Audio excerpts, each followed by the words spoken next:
வணக்கம் மக்களே, இது ஆச்சரியங்களின் அணிவகுப்பு 12 டக்கர். தமிழோட பெருமையை இந்த உலகத்துக்கு எடுத்து சொல்ற ஐம்பெரும் காப்பியங்கள்ல ஒண்ணு சிலப்பதிகாரம். அதை பத்தின 12 டக்கரான தகவல்கள் உங்களுக்காக.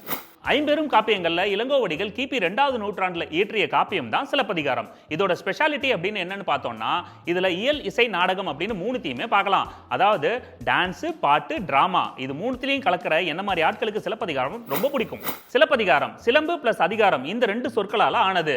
சிலப்பதிகாரத்துல பாத்தீங்கன்னா சிலம்ப மையப்படுத்தி தான் முழு அதிகாரமும் எழுதியிருக்காங்க. அதனாலதான் சிலப்பதிகாரம் அப்படின்னு பேர் வச்சிருக்காங்க. இப்ப இருக்கிற காலகட்டத்தில் இந்த உலகத்தோட முக்கியமான கேரக்டர் அப்படின்னா பணம். இப்ப எழுதியிருந்தா பணமதிகாரம்னு வச்சிருக்கணும்.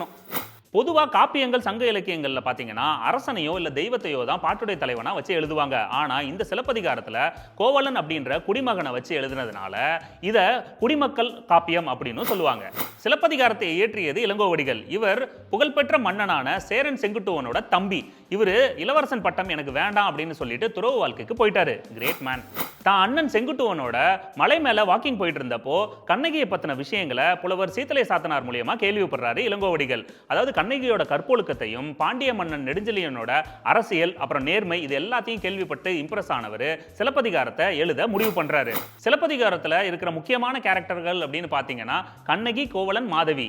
அதாவது கண்ணகியும் கோவலனும் நல்ல வாழ்க்கை வாழ்ந்துகிட்டு இருக்கும்போது அவங்க வாழ்க்கையில ஏற்பட்ட சில பிரச்சனைகள்னால கோவலன் மாதவியை தேடி போயிடுறாரு. அதுக்கப்புறம் ஏற்பட்ட விபரீதங்கள், அது நடந்த கதைகள் எல்லாத்தையுமே சிலப்பதிகாரத்துல தெளிவா சொல்லியிருக்காங்க. வேற லெவல்ல இருக்கும். தமிழ்நாட்டோட முக்கிய நதிகள், ஊர்கள், அப்புறம் கோவில்கள், அடையாள சின்னங்களை வச்சு சிலப்பதிகாரத்தில் அழகா சொல்லியிருப்பாங்க. இது எல்லாமே நிஜத்துல இருந்ததுக்கான ஆதாரங்களும் இப்போ நமக்கு கிடைச்சிக்கிட்டே வருது. அதாவது நம்ம ஒரு பிளேஸை பத்தி புக்ல படிச்சுட்டு அதை நேரில் பார்த்தோம்னா சூப்பரா இருக்கும். சிலப்பதிகாரம் நூல் முகத்தில் உரைப்பாட்டினையும் காணல் வரி, வேட்டுவ வரி, ஆற்று வரி, ஊசல் வரி, கண்புகு வரி எனும் இசைப்பாட்டுகளும் நிறைந்தது. புகார் காண்டம், மதுரை காண்டம் மற்றும் வஞ்சி காண்டம் எனும் உட்பகுப்புகளால் பிரிக்கப்பட்டுள்ளது. ஸ்கிரிப்ட் ரைட்டர் என்ன பழி வாங்கறதுக்கு இந்த மாதிரிலாம் கொடுப்பாரு. ஆனா நான் பிட் எடுத்துருவேன். சிலப்பதிகாரத்தோட மிகப்பெரிய சிறப்பு என்னன்னா கண்ணகிக்கும் கோவலனுக்கும் இடையே நடக்கிற நிகழ்ச்சிகள், அப்புறம் சேர, சோழ, பாண்டிய மன்னர்கள் முன்னிலையில மதுரை, பூம்புகார், வஞ்சி இந்த நகரத்துல கதை நடக்கிறதா காட்டியிருப்பாங்க. அந்த காலகட்டத்தில் மக்கள், மன்னர்கள், அப்புறம் அந்த ஊர்லாம் எப்படி இருந்தது அப்படிங்கிறத சிலப்பதிகாரத்துல டீட்டெயிலா நம்ம தெரிஞ்சுக்க முடியும். சிலப்பதிகாரத்தோட பாட்டுடை தலைவன் கோவலன் தான். ஆனாலும் இது ஒரு ஹீரோயின் ஓரியன்டட் சப்ஜெக்ட். அதாவது பாண்டிய மன்னனோட மனைவியோட கால் சிலம்ப திருடிட்டதா கோவலனுக்கு தண்டனை கொடுத்து கொன்றுவாங்க. அவரு திருடன் இல்லை அப்படிங்கிறத ப்ரூவ் பண்றதுக்காக கண்ணகி தன்னோட கால் சிலம்போட மதுரையே கலக்கியிருப்பாங்க. இன்னைக்கு வரைக்கும் ஸ்கூல்ல எல்லாம் பாத்தீங்கன்னா இந்த கிளைமேக்ஸை கண்டிப்பா டிராமால வைப்பாங்க.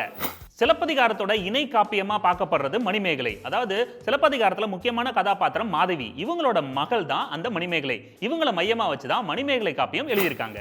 சிலப்பதிகாரத்தோட புகழை ஃபர்ஸ்ட் எளிய தமிழ்ல எல்லாருக்கும் புரியுற மாதிரி பாடி காட்டினது சிலம்பு செல்வர் மாப்போ சிவஞானம். இவரு சிலப்பதிகாரத்து மேல இருந்த காதல்னால ஏராளமான புக்கு எழுதினவர் அப்படின்ற பட்டமும் இவருக்கு கொடுத்திருக்காங்க. ஓகே மக்களே, மீண்டும் சந்திப்போம். இது ஆச்சரியங்களின் அணிவகுப்பு 12 டக்கர் வித் மீ உங்கள் துரைராஜ் ஜெயசீலன்.